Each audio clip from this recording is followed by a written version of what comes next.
Hello students, I'm Arvind Kumar from Suraj Studio One. Today we will discuss a new topic from first unit of third chapter in Coulomb's fundamental, that is electrostatic potential and flux. Our today's topic is potential at any point due to a dipole. In last video we discussed about the potential at axial line due to a dipole और equatorial line of A dipole. That means हमने इस axial line पे potential calculate कर लिया था और equatorial जो perpendicular होता है सेंटर से पास होती लाइन उस पे भी कैलकुलेट कर लिया था. ठीक है, तो यहाँ पे आज हम जो कैलकुलेशन करने वाले हैं वो कोई भी एट एनी पॉइंट, ये पॉइंट यहाँ पे भी हो सकता है एम पॉइंट, यहाँ पे भी कोई पोटेंशियल कैलकुलेट करने के लिए कह सकता है, यहाँ पे भी कह सकता है, कहीं पे भी कोई कहे तो एट एनी पॉइंट हम कैसे कैलकुलेट करेंगे. इसके दो मेथड हैं. हम आज एक फर्स्ट मेथड डिस्कस कर रहे हैं. नेक्स्ट वीडियो में हम सेकंड मेथड के बारे में डिस्कस करेंगे, बट वो मेथड जो होगा वो ड्यू टू शॉर्ट डायपोल होगा जो नेक्स्ट स्पेशल केस पढ़ा था उसके लिए शॉर्ट डायपोल से. ये मेथड जो है वो किसी के लिए भी हो सकता है. लॉन्ग मेथड या ये हमने कि जो पॉइंट है वो क्लोज है, वेरी क्लोज होगा तो इसका मतलब हम डायपोल को शॉर्ट नहीं मान सकते. उस केस में हम कैसे डिस्कस करेंगे तो वही यहाँ पे कैलकुलेट करने की कोशिश करेंगे. तो स्टार्ट करते हैं. सबसे पहले हमें डायपोल की वजह से तो मैंने एक डायपोल कंसिडर किया हुआ है. ए पॉइंट पे -q चार्ज है, बी पॉइंट पे +q चार्ज है और दोनों की जो सेपरेशन है लेंथ जो है वो कितनी होती है 2 की. ठीक है, सेंटर है O पॉइंट और जो पॉइंट जिस पे पोटेंशियल हमें कैलकुलेट करना है फोकस करेंगे eight any point. Eight any point मतलब कोई भी, लेकिन आपको किसी भी पॉइंट पे बताने के लिए आपको दो टर्म्स बताई जाएंगी कि वो सेंटर से कितने डिस्टेंस पे है. डिस्टेंस तो बताएगा तभी उस पॉइंट की लोकेशन को हम आइडेंटिफाई कर पाएंगे. तो एम पॉइंट जो है वो सेंटर ऑफ डायपोल से r डिस्टेंस पे है. अब अगर मैं r डिस्टेंस देता हूं तो हमें m पॉइंट तक नहीं पहुंच सकते कोऑर्डिनेट्स ज्योमेट्री में. कैसे कि r डिस्टेंस तो यहाँ पे इधर भी हो सकता था, या r डिस्टेंस यहाँ पे भी हो सकता, r डिस्टेंस एक्सियल पे भी हो सकता था, इक्वेटोरियल पे भी, इधर भी कहीं पे भी हो सकता r डिस्टेंस. तो इसलिए हमें एक और नई टर्म्स बतानी पड़ती है 3D रिप्रेजेंटेशंस में, और वो क्या है कि हमें ये पता है कि जो डायपोल हमने कंसिडर किया है डायपोल AB, उसकी डायपोल मोमेंट भी है. और डायपोल मोमेंट हम पढ़ चुके हैं P = कितना होता है Q × 2a. और इसकी जो डायरेक्शन होती है वो क्या होती है negative charge to positive charge always. तो यहाँ पे नेगेटिव है. डायपोल मोमेंट की अगर डायरेक्शन की बात की जाए तो डायपोल मोमेंट की जो डायरेक्शन होगी वो इस डायरेक्शन में होगी. ठीक है, left to right, negative charge to positive charge. तो ये डायपोल है. जिस पॉइंट पे हम कैलकुलेट करना चाहते हैं वो इस डायरेक्शन से कुछ एंगल भी फॉर्मेशन कर रहा होगा. तो यहाँ पे हमें ये एंगल बताया गया है कितना थीटा.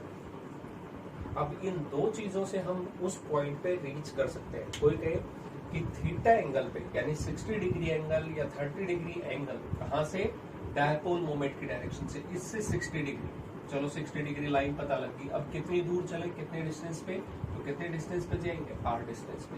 तो हमें इस पॉइंट की लोकेशन मिल जाएगी. तो एट एनी पॉइंट कभी भी होगा तो आपको एंगल और डिस्टेंस दो चीजें देगा जो हम सेंटर से कंसिडर करेंगे. ये इस चीज की लोकेशंस के बारे में था. आइडेंटिफिकेशन डायपोल था, डायपोल मोमेंट के बारे में डिस्कस किया. अब हम पढ़ चुके हैं कि हमें तो जिस चार्ज की वजह से पोटेंशियल, इस चार्ज की वजह से पोटेंशियल देखेंगे, इस चार्ज की वजह से देखेंगे. लेकिन अब प्रॉब्लम क्या आने वाली है डिस्टेंस की. अगर मैं यहाँ पे ये डिस्कस करूं, ये पॉइंट जो है ये B और M पॉइंट है. इस डिस्टेंस को मैंने मान लिया कितना है r. A और M पॉइंट को भी हम कंसीडर कर सकते हैं.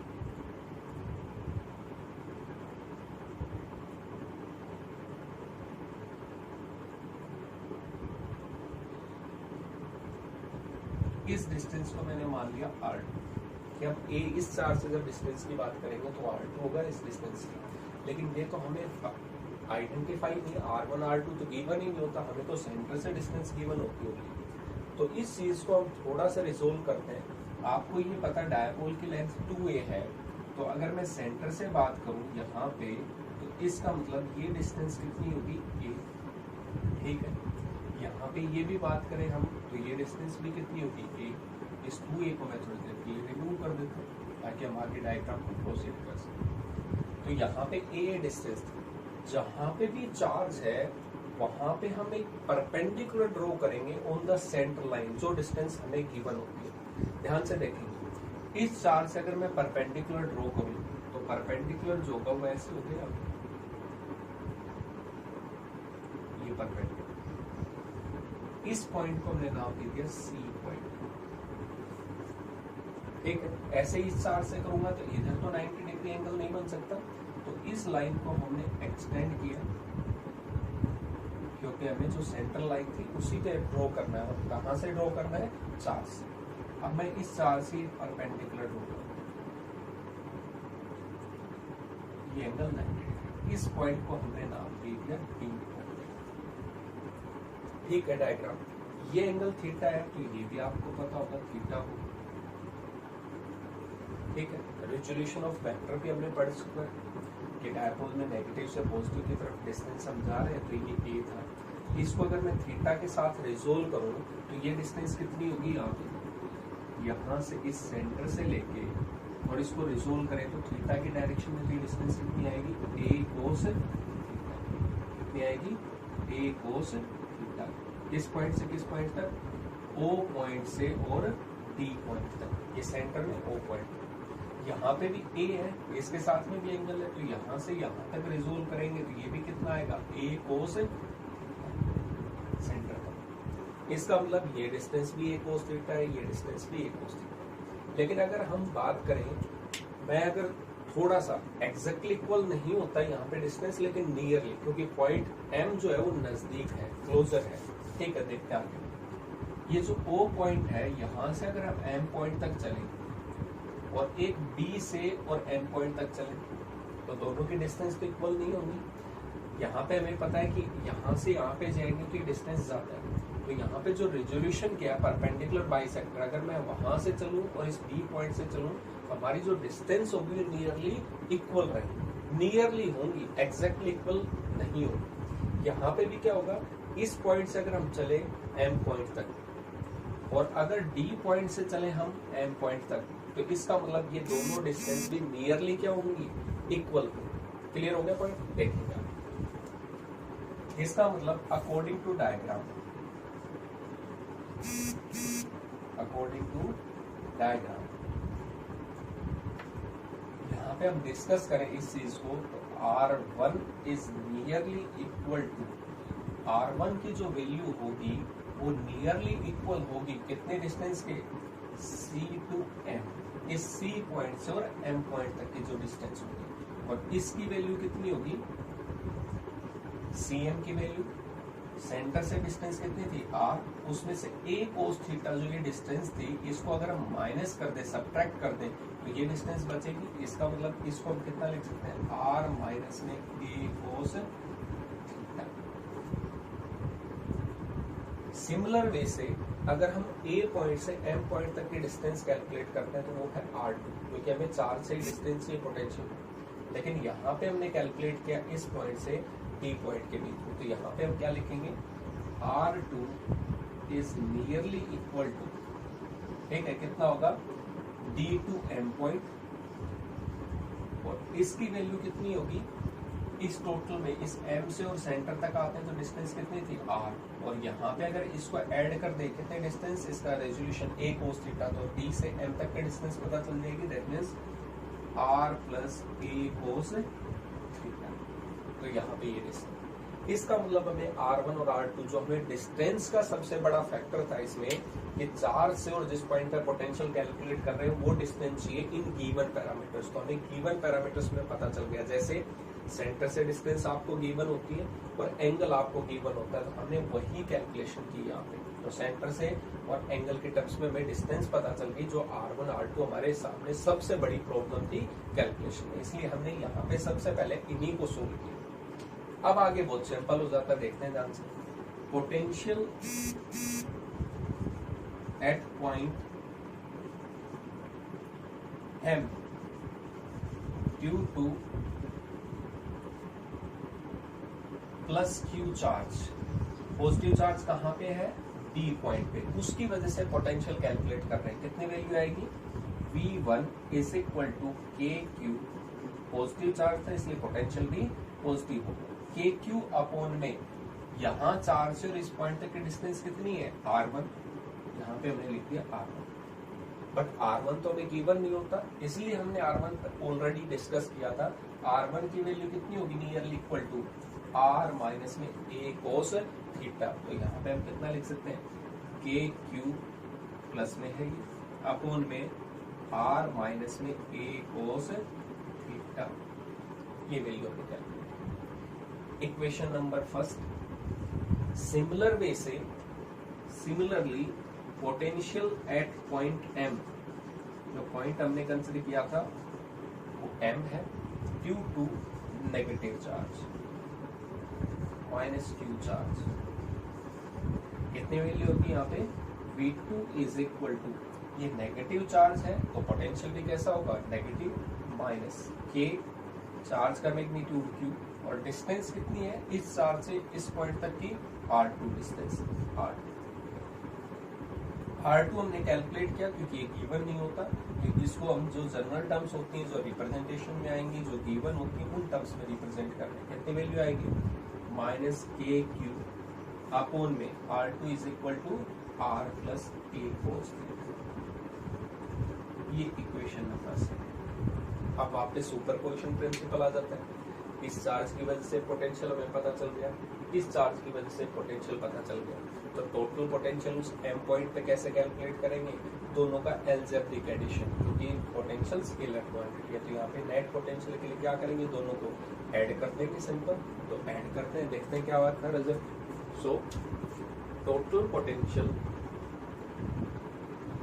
Eight any point is algebraic addition V1 plus V2, V1 की वैल्यू हमें पता है पॉजिटिव था, KQ अपॉन में R माइनस में A cos थीटा, और यहाँ पे जो V2 होगा उसकी वैल्यू कितनी होगी, माइनस KQ क्योंकि नेगेटिव पोटेंशियल था, अपॉन में R plus A cos theta.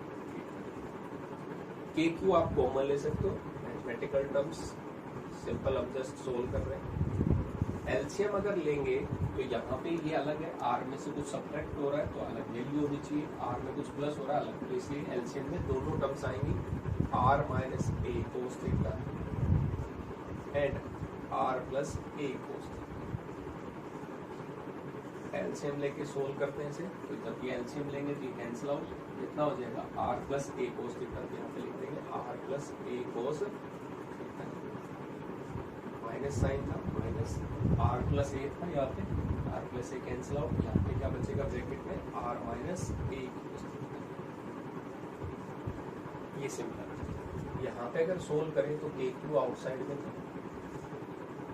एक फॉर्मूला आपको याद होगा ट्रिग्नोमेट्री का, कि A minus B, A plus B, तो इसका मतलब A स्क्वायर माइनस में B स्क्वायर, तो कितना होगा, R स्क्वायर माइनस में B square cos square theta.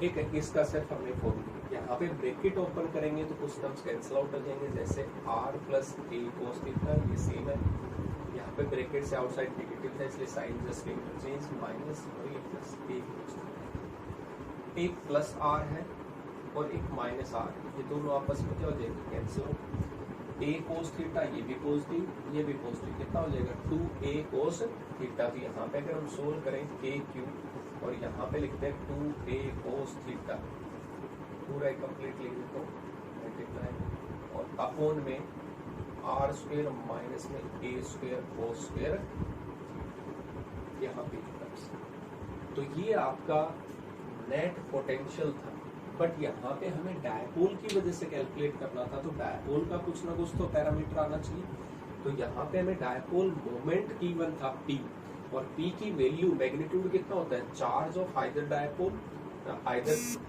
Pole multiply by the dipole length, that means दोनों चार्ज के बीच के डिस्टेंस, तो Q इंटू 2A, ये क्या बन जाएगा, डायपोल मोमेंट, तो यहाँ पे कितना लिख सकते हैं, K P cos theta upon में आर स्क्वायर माइनस में ए स्क्वायर कोस स्क्वायर।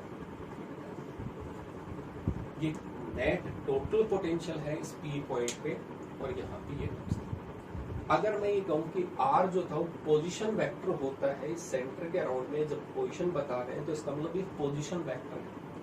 हम ऊपर भी आर से डिवाइड करें नीचे भी करें तो इसका मतलब के टी डॉट वो दूसरे मेथड में आ जाएगा, उसको नेक्स्ट वीडियो में डिस्कस करेंगे। अभी के लिए हमारे पास में ये फॉर्मूला। तो यहाँ पे अगर मैं एक छोटी सी टर्म्स और अप्लाई कर दूं, ये कह दूं कि यहाँ पे डायपोल जो था वो शॉर्ट था, ठीक है। यहाँ पे कहें if R is very greater than A, if dipole is short, तो उस केस में हम कितना लिखेंगे R, एडिशन सब्ट्रैक्शन में कर सकते हैं नेगलेक्ट, तो R स्क्वायर के कंपेरिजन में A स्क्वायर को यहाँ पे हम क्या कर सकते हैं नेगलेक्ट कर सकते हैं। सो total potential will becomes KP cos theta upon में R स्क्वायर, और ये पूरी टर्म्स क्या हो जाएगी नेगलेक्ट, क्योंकि कोस स्क्वायर तो वैसे भी क्या होता है आपके पास में स्मॉलर लेस देन 1 वैल्यू होती है। 1 भी कब आती है जब जीरो एक्सियल लाइन पे होता है। यहाँ पे हम 1 से लेस देन क्वांटिटी किसी स्मॉलर से मल्टीप्लाई करेंगे और भी छोटी वैल्यू आएगी, इसलिए पूरी टर्म्स को नेगलेक्ट, इसलिए कितना आ जाएगा R स्क्वायर। तो एट एनी पॉइंट जो पोटेंशियल होगा due to a dipole is KP cos theta upon R square.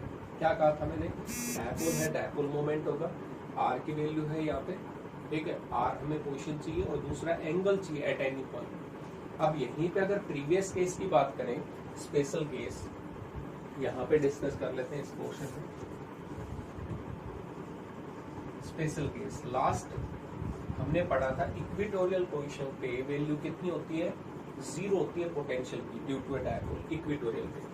तो इक्वेटोरियल ये जो M पॉइंट है वो इक्वेटोरियल पे कब आएगा, जब मैं ये कहूँ परपेंडिकुलर था, इसका मतलब ये M पॉइंट मूव करता हुआ कहाँ पे आएगा, इस इक्वेटोरियल पोजीशन पे।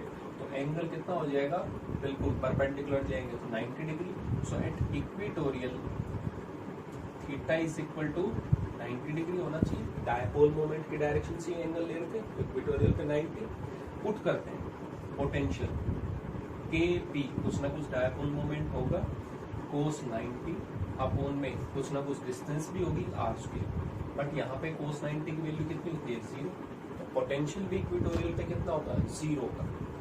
सेकंड केस भी डिस्कस कर लेते हैं। अगर ये M पॉइंट जो है वो इक्वेटोरियल की बजाय एक्सियल लाइन पे होता तो एंगल भी किससे ले रहे हैं, एंगल्स डायरेक्शन से। अगर ये पॉइंट यहाँ की बजाय M पॉइंट इस डायरेक्शन में होता तो एंगल कितना बनता, 180 बनता। डायपोल मोमेंट की डायरेक्शंस के कंपैरिजन में ये पॉइंट इधर है तो ऐसे पूरा रोटेट करके आना होगा, और अगर सेम वे में होगा तो इसका मतलब 0 डिग्री। तो थीटा जो है वो एट एक्सियल पोजीशन वो 0 भी हो सकता है, eight axial theta should be 0 और 180 डिग्री। तो यहाँ पे अगर हम पोटेंशियल कैलकुलेट करें, if M point is on axial line on either side, चाहे प्लस Q चार्ज की तरफ हो या माइनस Q चार्ज की तरफ, प्लस Q की तरफ होगा तो 0 और माइनस Q चार्ज की तरफ होगा तो 180 डिग्री। यहाँ पे पुट करते हैं KP cos 0 अपॉन में R स्क्वायर। cos 0 कितना होता है 1, तो यहाँ पे फॉर्मूला कितना आ जाएगा KP अपॉन में R स्क्वायर। ये कब है, जब थीटा हमने 0 पुट किया। अगर मैं 180 पुट करूंगा KP cos 180 कितना होता है -1, तो वहां पे कितना आएगा -KP अपॉन में R क्यूब। हमने बताया था लास्ट वीडियो में जब एक्सियल लाइन पे डिस्कस कर रहे थे, पॉजिटिव चार्ज की तरफ अगर पॉइंट होगा क्लोजर तो पॉजिटिव पोटेंशियल आएगा, नेगेटिव की तरफ होगा तो नेगेटिव, बट मैग्नीट्यूड क्या रहेगा सेम अगर डिस्टेंस इक्वल है। तो यहाँ पे भी वही केस है। और अगर आपको ये कहते हैं कि 2 सेंटीमीटर डिस्टेंस पे है और 60 डिग्री एंगल पे था, एंगल कितना पुट करेंगे उस रिजल्ट में, 60 डिग्री डिस्टेंस आपको गिवन हो, तो यहाँ पे सिर्फ cos थीटा का कंसेप्ट है। पोटेंशियल स्केलर क्वांटिटी है, ठीक है। आगे जो सेकंड मेथड है उसमें हम डिस्कस करेंगे इसी डेरिवेशन को हम शॉर्ट डायपोल में कैसे कैलकुलेट कर सकते हैं by another method by resolution vector method basically. तो आई होप ये भी इजी मेथड है, ये भी एग्जैक्ट रिजल्ट प्रोवाइड करता है, तो इसका भी डेरिवेशन आप कर सकते हैं, बिल्कुल कंप्लीटली करेक्ट है। और जो दूसरा मेथड है उसको भी कर सकते हो, बट वो शॉर्ट डायपोल का केस होता है, ठीक है। तो थैंक यू वेरी मच।